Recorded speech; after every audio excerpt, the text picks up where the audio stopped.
Well, the district judge dismissed both of the indictments against Comey and James on the grounds that Lindsay Halligan wasn't properly appointed as U.S. Attorney for the Eastern District of Virginia. That holding's wrong. It's probably going to get reversed by the Fourth Circuit, and almost certainly it's going to get reversed by the Supreme Court. I mean, it's wrong in terms of reading the statute, which is a broad grant of authority to Attorney General Bondi to appoint interim U.S. attorneys. And it's also wrong because the district court's interpretation runs headlong into the separation of powers in our Constitution. It would vest complete authority to appoint U.S. attorneys to district court judges. That's not how our Constitution works. Prosecution's an executive authority. There's no world where Article 3 has the right, the sole and exclusive right to appoint Article 2 officials.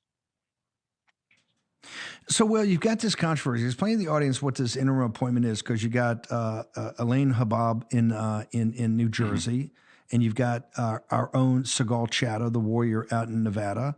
You've had Halligan.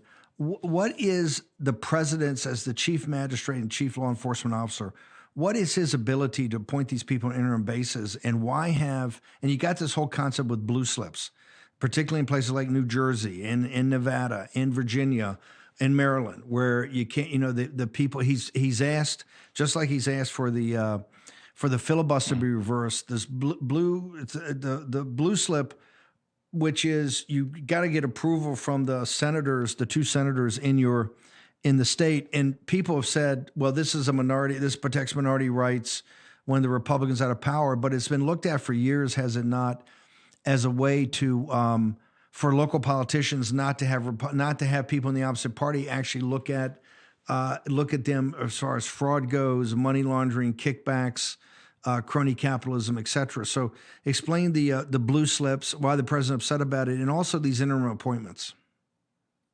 All right. So the blue slip is a process whereby local U.S. attorneys and local district judges aren't going to be confirmed by the Senate unless they have the assent of the two senators where that district is. So in this case, it would be, you would need both of the Virginia senators, Mark Warner and Tim Kaine, to consent to Lindsay Halligan to be permanently appointed as the Senate confirmed U.S. attorney. But U.S. attorneys are inferior officers, and that means that their appointment doesn't have to be done only by presidential advice and Senate consent. Presidential appointment and Senate advice and consent. Rather, it can be done by methods prescribed by statute. And so one of those methods comes from a statute, 28 U.S.C. 546, the vacancy statute, which lays out a way for the attorney general to make interim appointments.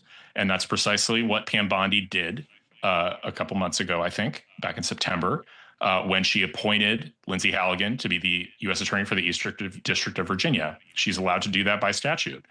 Now, there's some sort of the issue being that Lindsay Halligan is not the first interim U.S. attorney that has been appointed to the Eastern District of Virginia by Pam Bondi.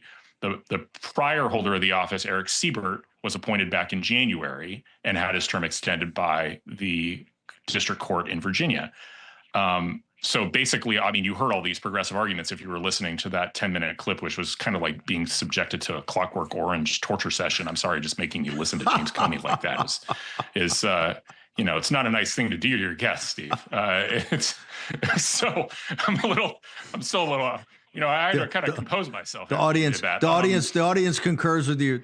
The audience concurs with you. The cold open's driving crazy. We do that for a reason. But go ahead, sir.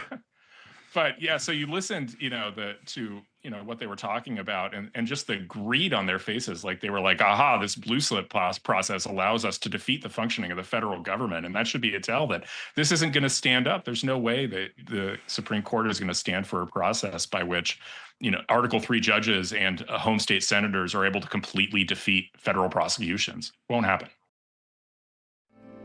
'Cause the flag still stands for freedom, and they can't take that